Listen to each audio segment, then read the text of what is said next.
Hi guys! For today's video, magluluto tayo ng crispy pork binagoongan. Gagamit tayo ng pisngi ng baboy.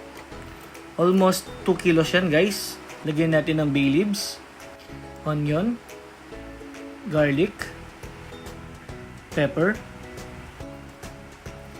asin, at saka na rin natin lagyan ng tubig, yung saktong lulubog yung ating pisngi. And then, papakuluan natin yan ng mga 40 to 50 minutes or hanggang sa lumambot yung ating pisngi ng baboy.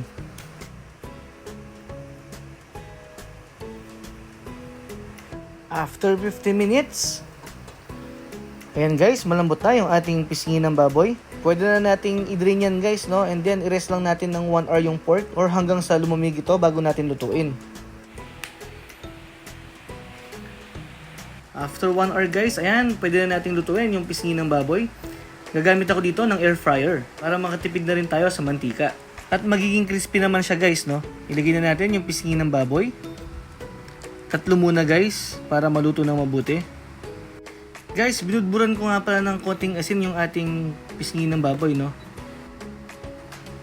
I-set natin siya guys ng 200 degrees Celsius ng 25 minutes.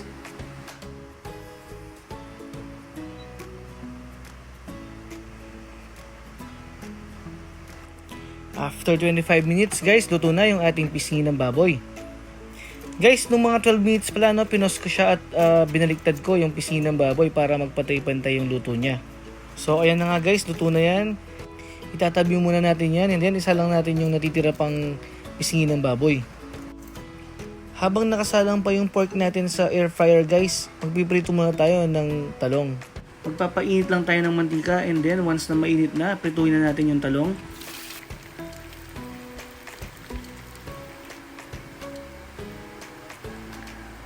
Pagluto na yung talong natin guys, hanguin na natin yan and then iset aside na muna natin. And then guys, babawasan lang natin yung mantika at magigisa na tayo.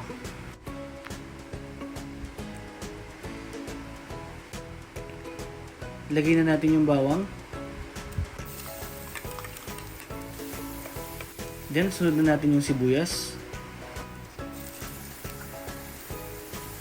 Kapag medyo transparent na yung sibuyas guys, ilagay na natin yung kamatis.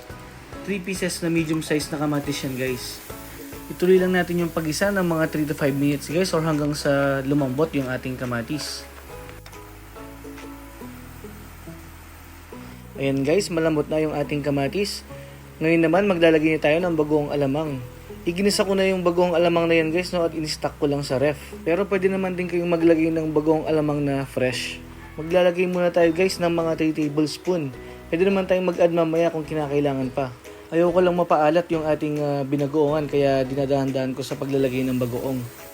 Okay guys, ituloy lang natin yung pag-isa ng mga 2 minutes. After 2 minutes guys, maglalagay na tayo ng paminta at saka 2 tablespoon ng sugar. And then haluin natin. After natin haluin guys, mag-add tayo ng konting tubig. Pagkatapos, haluin ulit natin. Then, ilagay na rin natin yung hiniwa nating siling haba or siling pamaksiw kanina. 3 pieces lang yan guys. Kung gusto nyo mas maanghang, dagdagan nyo lang. Or pwede rin kayong maglagay ng chili paste or siling na buyo. Ilalagay na rin natin yung in-air fryer nating pisngi ng baboy kanina guys, no? Tapos haluin lang muna natin. Then guys, ilagay na rin natin yung pinirito nating talong kanina. Pagkatapos, haluin ulit natin ng mabuti yan and then ituloy lang natin yung pagluto ng mga 1 minute. At pwede na itong iserve guys. After 1 minute, heto na siya guys. Luto na ang ating crispy pork binagoongan. Salamat sa panonood. Bye!